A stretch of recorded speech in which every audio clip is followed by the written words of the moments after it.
Well, Sally Kempton, it is an honor to be with you. Thank you so much for your time.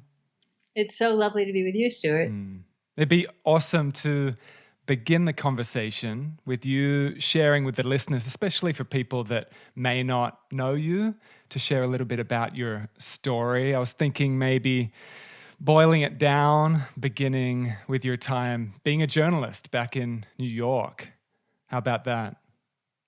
Yes, but I'm going to skip over that part very lightly. Okay, sure. So I worked as a journalist in New York for about 10 years after college, and and was married, and had a kind of normal downtown life in the 60s and 70s.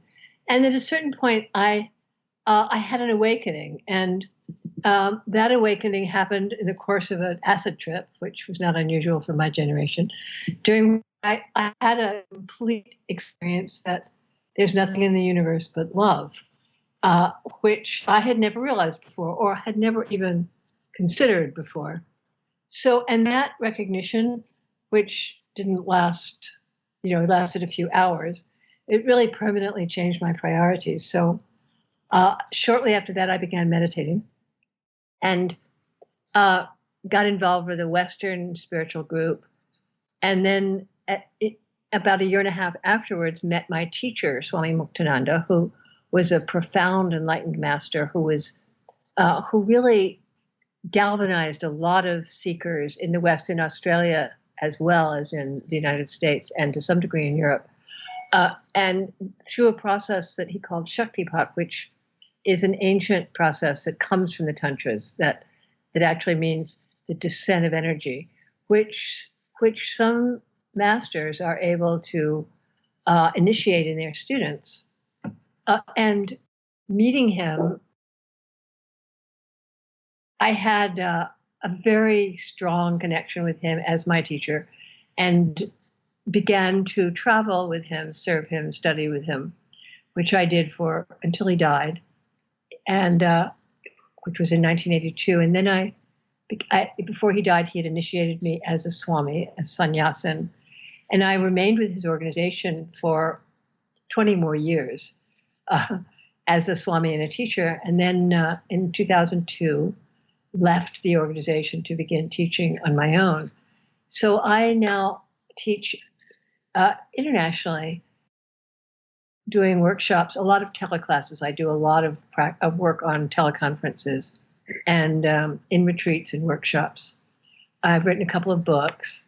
Which I have right here, which I absolutely love. For those of you that are watching, I'm just holding it up to the screen.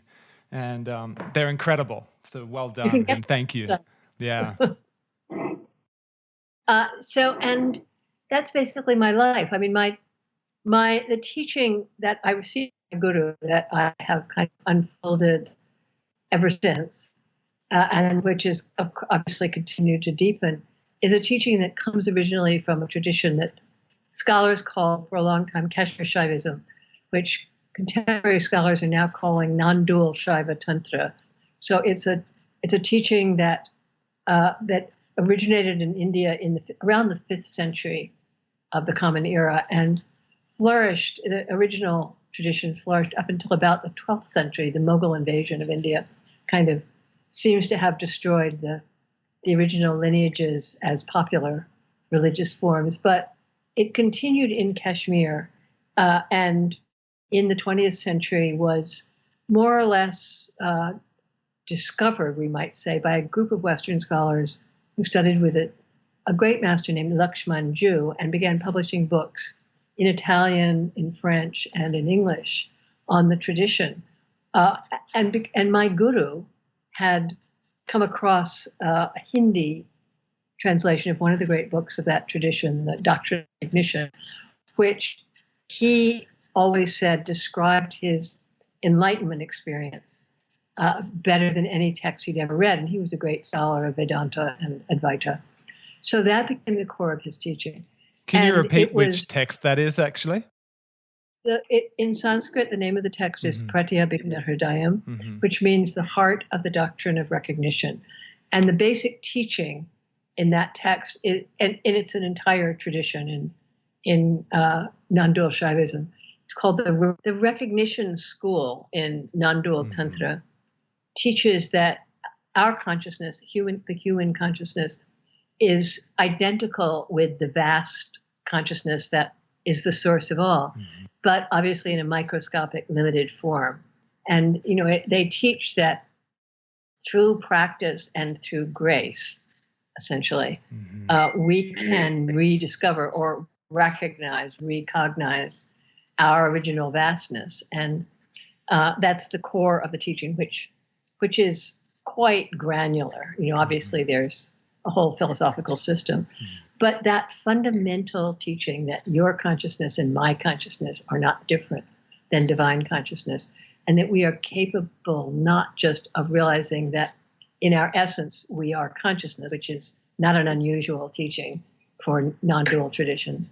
The unique thing about non-dual Shaivism is that they tell you that the goal of practice is actually to recognize that the entire universe is within your consciousness, that your consciousness can become vast enough to become one with the ultimate consciousness, and to kind of recognize everything as being within yourself. And generally speaking, if you've had an initiation by a master who has herself or himself, that's what we call it, attained that state, achieved that state. That initiation often starts with an initial experience of that, of being that vastness. That was one of my early experiences. And from there, of course, usually they don't last. They're initiations. They start the process. But once you've had a glimpse of what's possible, then your practice is done with the recognition that you are not a small, screwed up, neurotic person trying desperately to improve yourself through yoga, but that you are the great consciousness. I like to use the word God. I hope you don't mind. No, I'm attempting to reignite that in my teachings as well. There's such a thick baggage to it. In a lot of workshops, I do ask before I bring up the word, like, who has an aversion to the word God? And it's still pretty prevalent. So I am also trying to bring it back into conversation. Yeah. Yeah, I think that it's important to kind of be, kind of take away the postmodern aversion to the G word. And I would say that, I came from a very modernist, left-wing humanist background. I wouldn't just say that I didn't believe in God.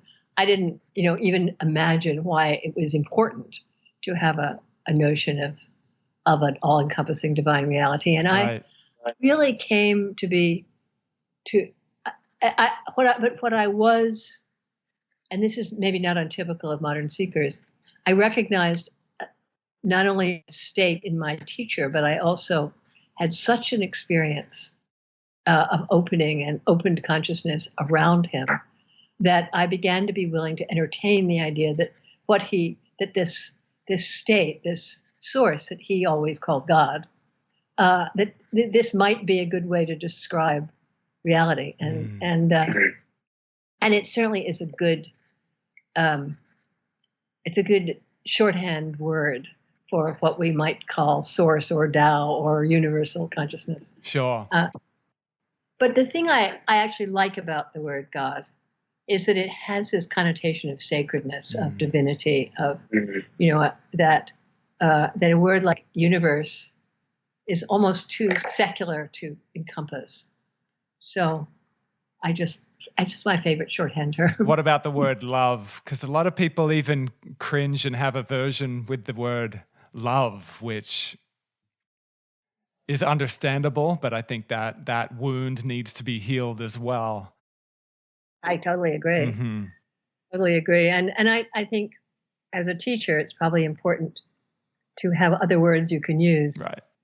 If love is too strong a word, because of course we're not always feeling what we would call love, but we can feel acceptance, tenderness, softer words. And speaking of love, Meditation for the Love of It, your book, I revisit it regularly, and it was really pivotal for me in actually enjoying meditation, like it being an actual leisure, joyful activity. Before that, I was having peak experiences and was having occasional meditative, beautiful experiences, but it definitely wasn't a joy until I read through the book, and so many aha moments of totally changing how I go about meditation. And also the madhya has been incredibly potent in my life. You and Tara Judell, big shout out to Tara Judell for igniting this exploration of the madhya, which has just continued over. When did you write the book? It was a while ago now. Yeah, when did I write it? Good look. 1999. Yeah. I think it was published. It was first published in 2000 and then republished in this edition in 2010. Right. Yeah. So big thank you for the book, and also that reignition for the possibility for being able to like have a love affair with this meditation practice. Well, the fact that you discovered the madhya is it's probably, I would say, really the key to powerful meditation practice. Yeah. Even though, I mean, as I say in the book, I'm a very experimental meditator. Currently I'm practicing with a lot of very esoteric tantric visualization, breathing practices that are, offer a very nice way to sort of engage yourself in meditation, but it does always come back to the madhya. Yeah. Whatever you're doing, when you move it, when you segue into real meditation, essentially all you do is enter the madhya, and then the thing is to expand the time you're able to be present.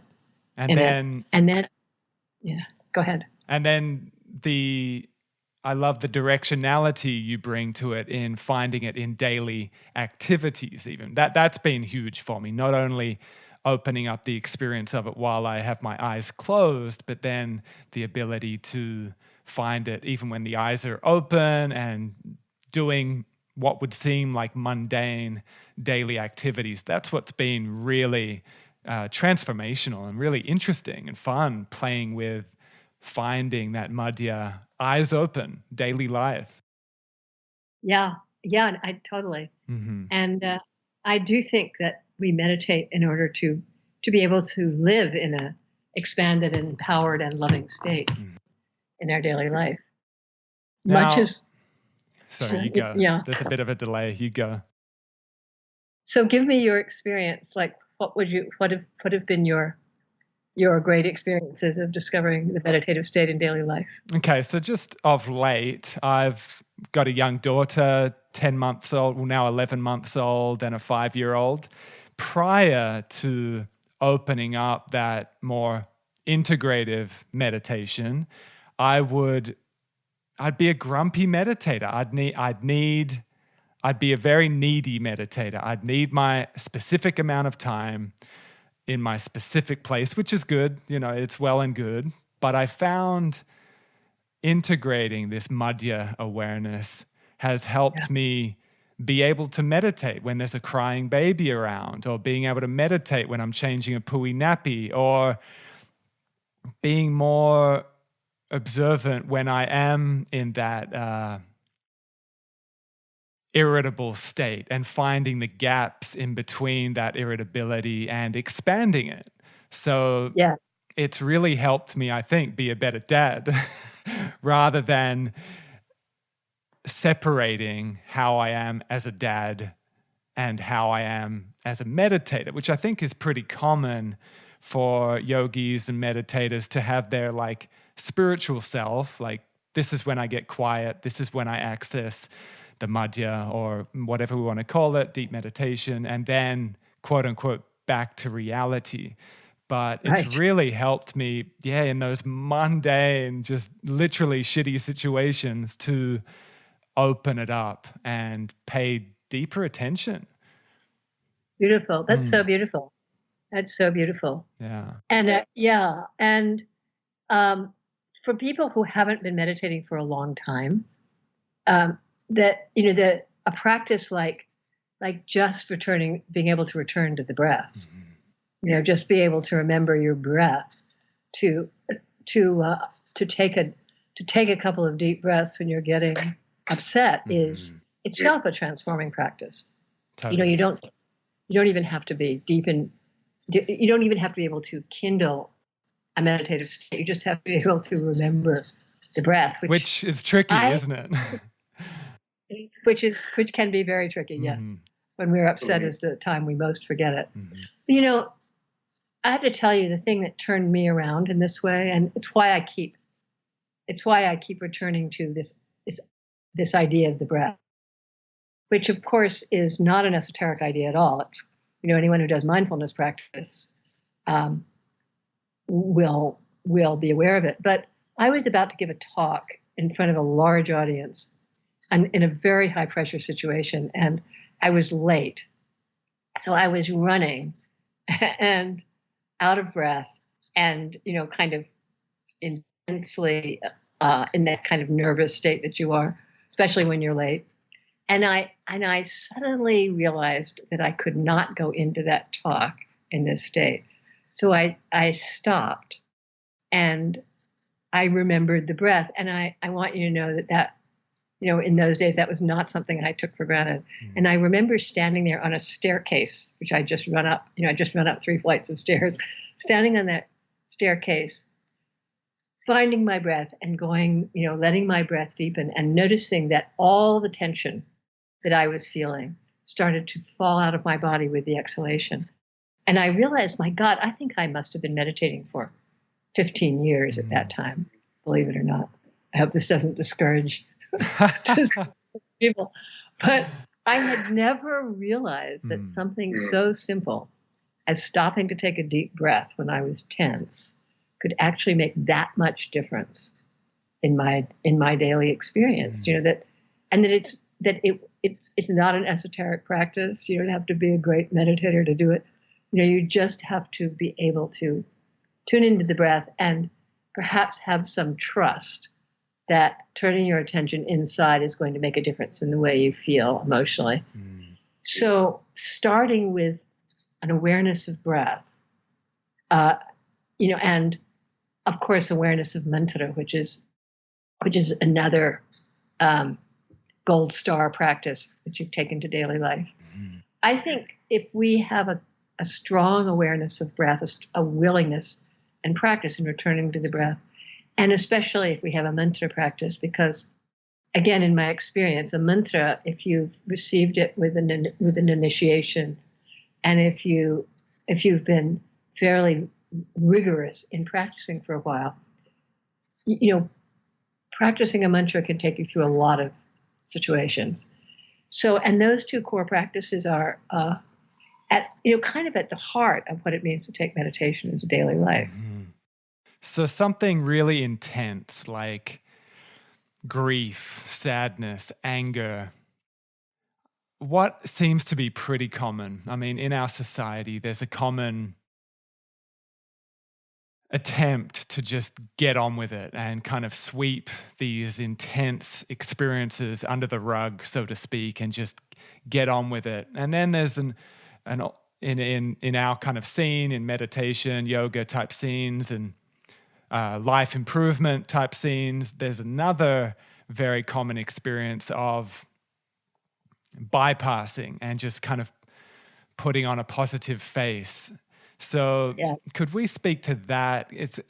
That deep practice of being authentic with our intense experiences, with sadness, with grief, being really authentic with it, working with it with that kind of middle path of not pushing it away, but also not suppressing it, because it does seem like such a slippery path if one doesn't have like a teacher to check in with or a mentor to check in with or a guru to keep them accountable. It seems like to stay that honest with working with that kind of stuff without doing the very typical suppressing or ignoring, and to really work with it earnestly and continuously.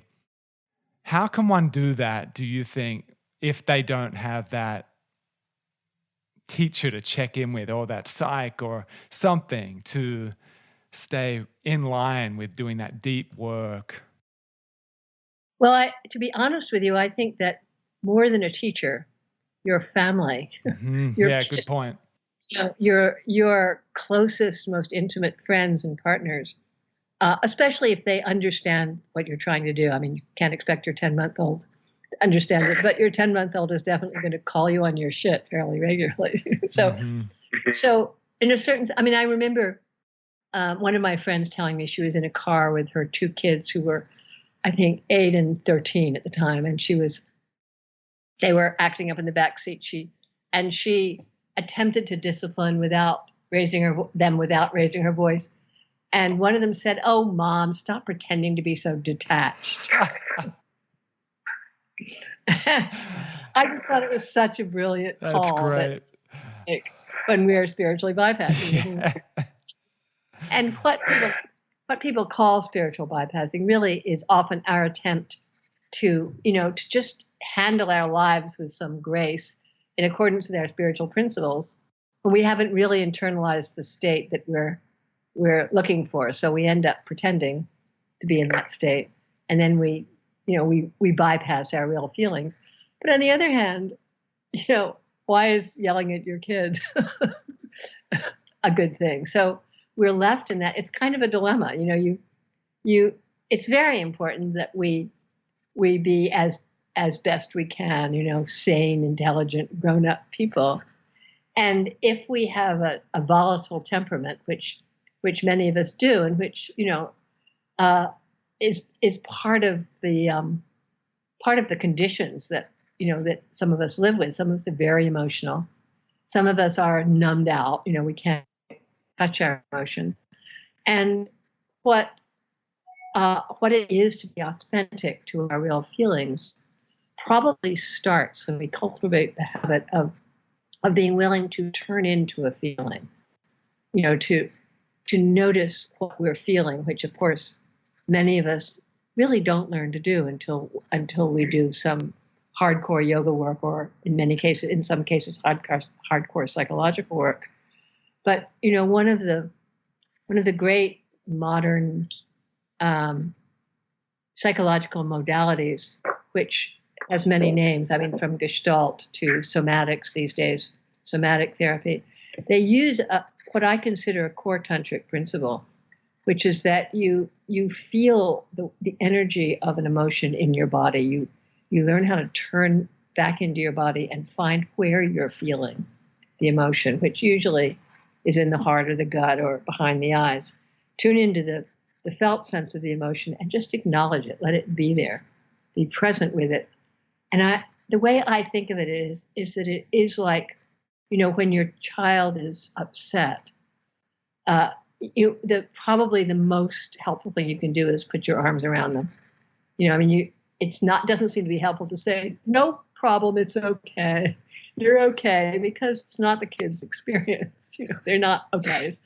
But if you hold them, it's kind of like you're giving them a kind of reassurance that whatever they're feeling, you're there, they're safe.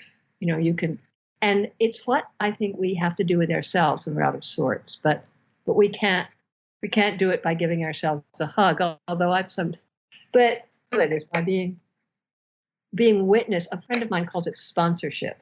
You acknowledge the feeling and you become willing to hold space for it.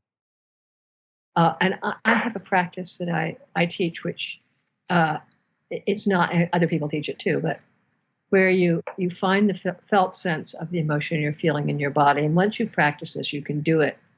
You can do it in a minute. If you have a little time before you start screaming.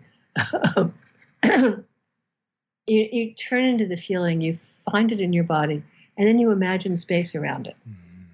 You imagine that because space, the imagination of space that we as humans can do, actually replicates the consciousness. It's space equals awareness in the language of the unconscious. So by manifesting space, by imagining space, you're actually opening the door to a greater connection with your consciousness, which is, after all, that which can hold everything that you see, hear, taste, and experience. And as you learn to do that, just to hold space for your feelings, and if hopefully you have time to hold the space, then breathe into the where the emotion is in your body. Very often, it gives you enough, kind of presence to remove yourself from that tight identification with the emotion that causes you to say or do something that's going to make more karma. It's going to create a situation that you'll have to deal with later. But it just also, and especially if we get in the habit of practicing it whenever we can, it creates first of all, a recognition that you can deal with yourself, you can handle yourself. You can work with your out of sortsness, which to me is a big deal. Like so many people feel like they're at the mercy of emotions, and that essentially because we can't handle our emotions, we have to either avoid them or act them out. So, being able to tune into the body, feel where it is in the body, hold space for it without demonizing the emotion or pretending it's not there, will, just often give us a sense of I'm going to use the word that has now become so unfashionable that nobody uses anymore. Gives you a feeling of being in control. without being controlling in a negative sense. But totally. Yeah. So I think I have found that that's the first step, in self-transformation, really, is to be able to hold steady your emotions. And in the tantric traditions, there's a enormous emphasis on the energetic felt sense within every experience. In every experience, there's a verbal part, a mental part, a story, which is usually somewhat disconnected from the felt experience. There's an emotional part, which is let's call it an affective part. There's a feeling, an emotional feeling to it. And then there's the kinesthetic, energetic aspect, which is quite body-based, and which turns out to be very, very primal in transforming our experience. It's story, as we know. Changing our story can be a profound thing to do. Dropping our story can be a profound thing to do. But normally, the mental picture that we make about experience is 2 steps removed from what we're actually experiencing. The emotion, the affective feeling state is a very good guide to what's going on energetically. But if you learn to find the energy in your body and notice when the energy feels expansive, free, it doesn't, not necessarily calm, but positive. And when the energy feels agitated, frozen, when you learn to tell the difference and learn to hold space for the frozen, agitated parts, then what you notice is that energy tends to morph. If you can hold space for agitated energy, it's like my favorite analogy is in a Coke bottle or a beer can. If you shake it up, there are going to be lots of bubbles and fizz. If you put it down on the counter and just let it be, right, it'll settle down. And holding space for emotions, is one of the ways that we get the agitated energies in our body to settle down. And deepening that realization that it's Shakti, that it's not actually our stuff, it's just the stuff, seems to be quite effective. Rather than it being my shit I'm working with, it's our shit, the manure of the universe, the Shakti of the universe. That that seems to be really effective. And I think for Yes. many of us at first, that's conceptual and we read about it and it seems good, but to really grok with that and actualize it is a potent practice, to not take it all Very, so personally, right? very. And this is one of the ways that philosophy is so important in daily life. Well, the concept of Shakti, which encompasses physical energy and words and everything else in our experience. The concept that whatever is occurring in our lives is occurring within the great field of primordial divine intelligence, whose nature is creative energy. It changes your frame immediately, and as I think the reason I believe we study. Oh, let me rephrase that. The reason why tantric philosophy is so profound for contemporary people is because that idea of Shakti, that idea of the ever-changing creative energy that is always morphing and transforming itself, sometimes in directions we like and sometimes in directions we don't like, but always infused with the sacredness of its source.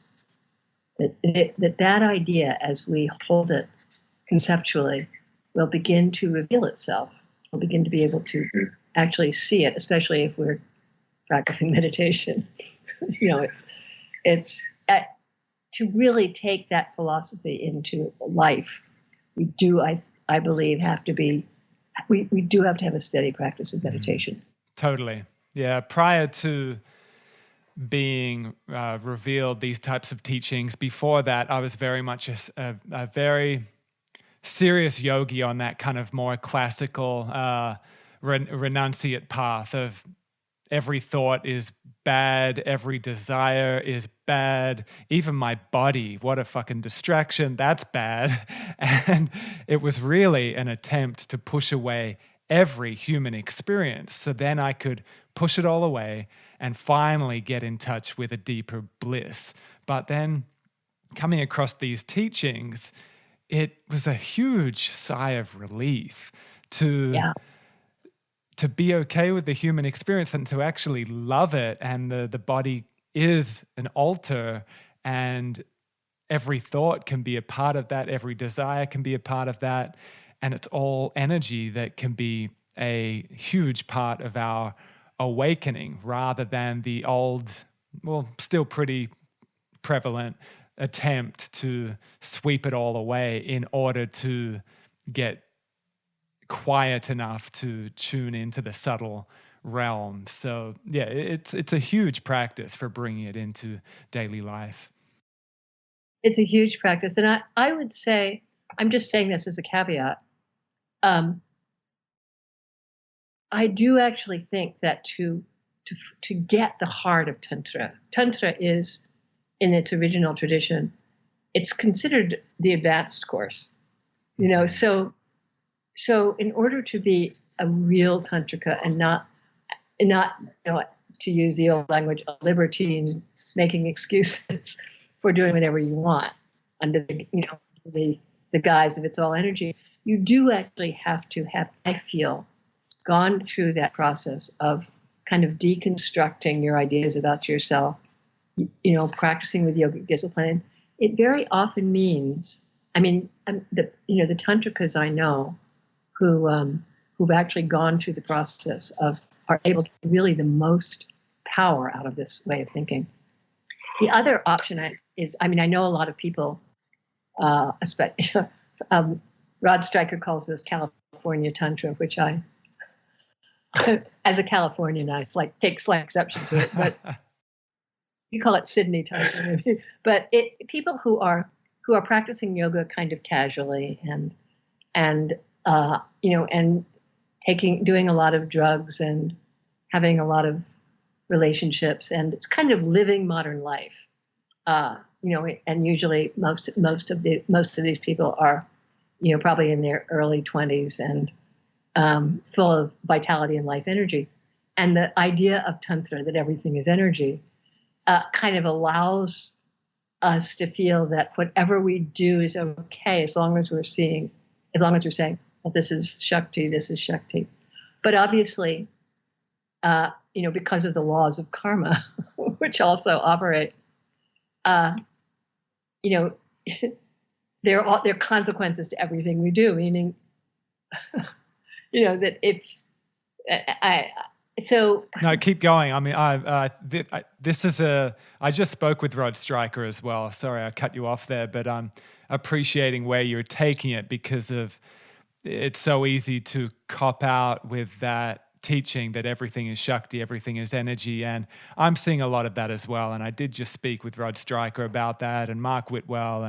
And it's been, I think, healthy to bring awareness to this to younger teachers and younger tantrikas, which I also agree. It seems having that training prior to entering into the tantric teachings really is invaluable. And even a hatha yoga practice seems quite crucial of really getting the deeper actuality of the teachings, rather than like what you were touching upon of just exploiting the teachings, grabbing a couple of them and then just running with it and just indulging constantly and calling it a tantric practice. So yeah, I'd like to speak a little bit more to that before you need to run, because that seems pretty predominant right now in this neo-tantric movement of thinking of it as just a path of indulgence, and any kind of discipline or restraint or austerity is often frowned upon. So could you speak a little bit about that balance and that deeper actual path of Tantra? Well, to go back to my early years as a spiritual seeker, which was back in the 70s, when it seemed as though most of us in the popular spiritual movements in the West hadn't, almost everyone I knew had been doing spiritual practice for, 3 or 4 years max. So we were new on the path, and full of enthusiasm, all those things. But I remember there were always people who, every time you said, that wasn't a very nice thing to say, or, maybe this isn't such a good idea, they would say, because this was the phrase that we used in those days, "Oh, go with the flow." So, which is a brilliant Taoist idea. If we can go with the flow, our lives will often go much smoother. But an ignorant understanding of that phrase, "go with the flow," can get you into a lot of trouble. You can go into a lot of painful, difficult situations in which the law of karma beats you up. But when you really come to understand what flow is, which is to say, and I want to say what I believe that statement means, which is essentially what Tantra means. In Tantra, one of the key understandings is that Shakti, the creative force of the universe, really has two movements. She moves down into duality, which is how this world takes place. And in the process of moving into duality, she gives the soul the experience of being separate, fragmented, and everything that that arises from that, including pain, suffering, addiction, et cetera, et cetera. Her other movement is the movement towards liberation, towards awakening, towards we could call it uplift. So to put this in directional language, there's a downward flow of Shakti into manifestation, which involves duality.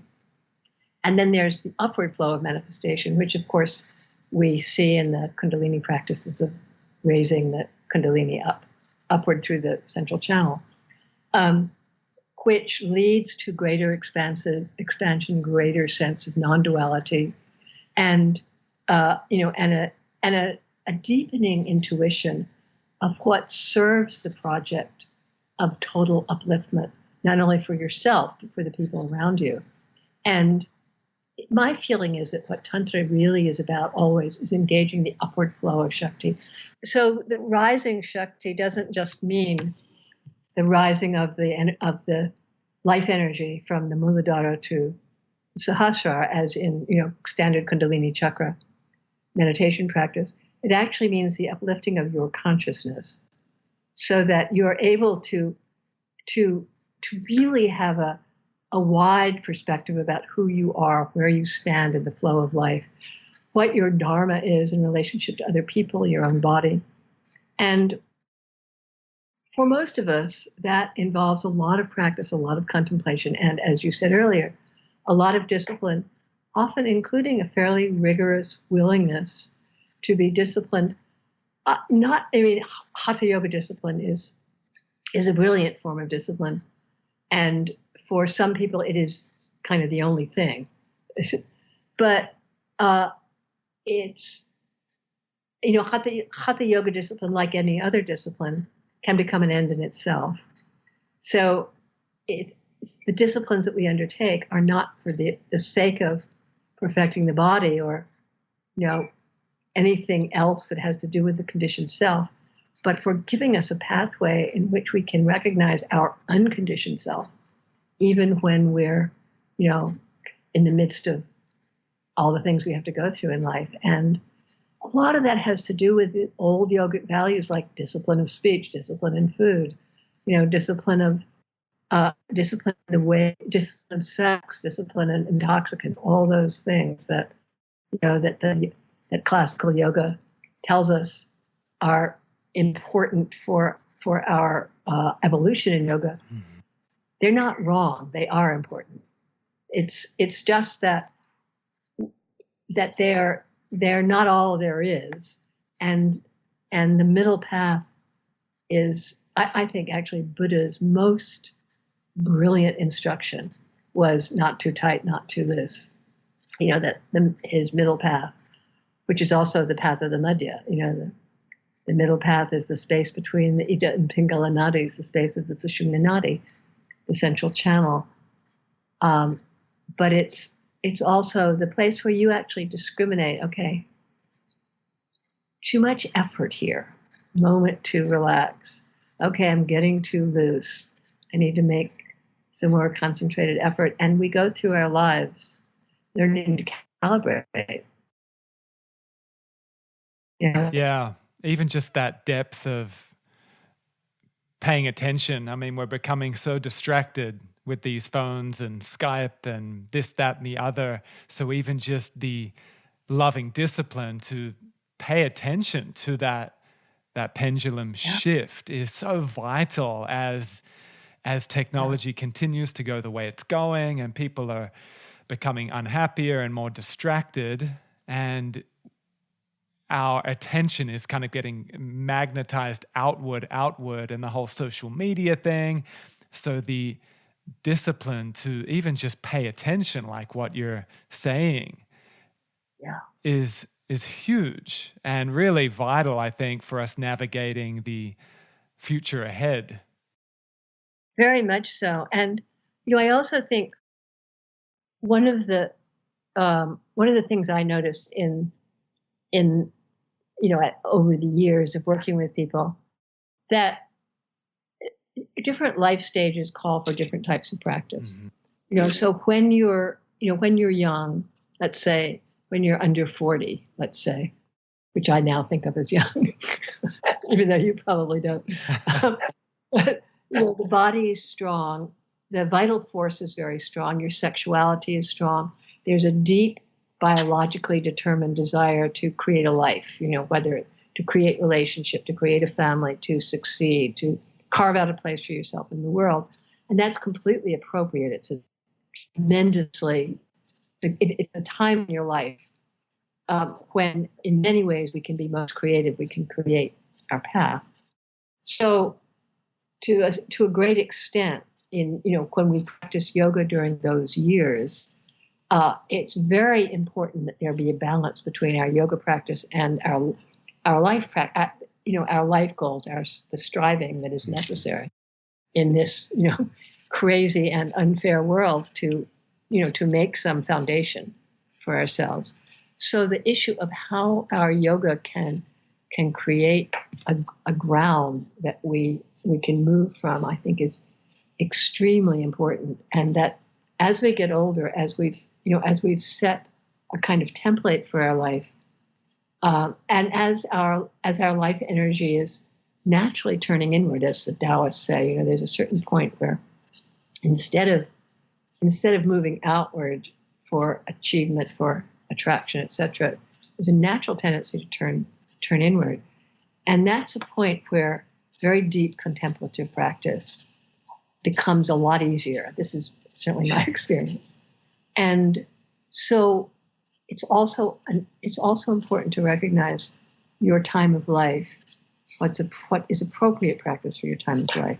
And I do believe that, as you said earlier, that Tantra, which recognizes that everything you do, everything every moment, every thought, every desire, every relationship can become a part of your yogic practice if you continue to remember Shakti, if you continue to really strive to hold inner attention, to practice with your breath, to find yourself, to center yourself.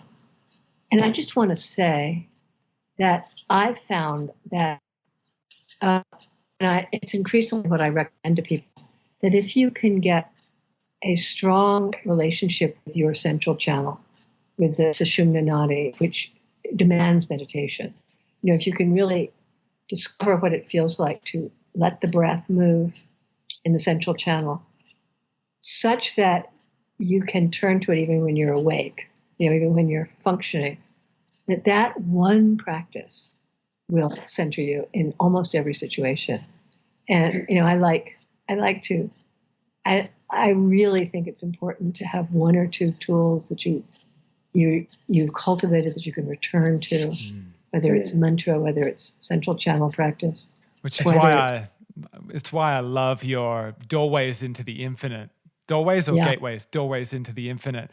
I'll often listen to that while I'm taking my little baby for a walk, and it's not always in a formalized setting. I'll often listen to it while I'm driving, and it's a continuous reminder and re-referencing to everything, but also there's a really vital Sushumna Nadi exploration in it, and the Madhya explorations, and the gap at the top of the inhalation, bottom of the exhalation, these vital tools that we can do while we commute and while we do many different things, which I really love. So for people, for listeners that are curious about the Sushumna Nadi and the Madhya and all these things we've been talking about, not only read Sally's books, but also check out the audiobook Doorways into the Infinite, because that really is it's a potent offering, which I have to thank you for.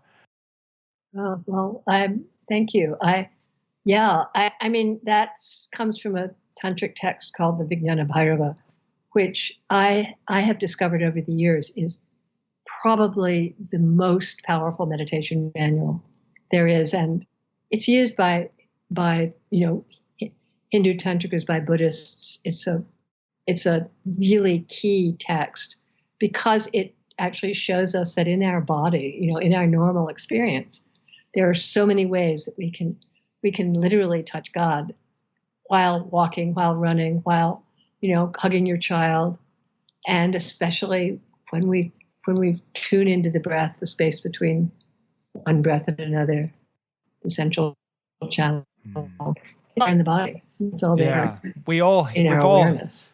We've all heard from day one of being on earth that happiness is within. We all hear that, yet most of us haven't been taught any tools. I know I wasn't until I seeked them out later, any actual practical tools to access that deep core within, that ultimate truth that we all know, that happiness is within. These are tools to take us right into that place. Yeah, exactly. Exactly. They tell us happiness lies within, but they don't tell us how to get there. Well, Sally, that's a great place to leave it. I know you need to run. So thank you so much for your time.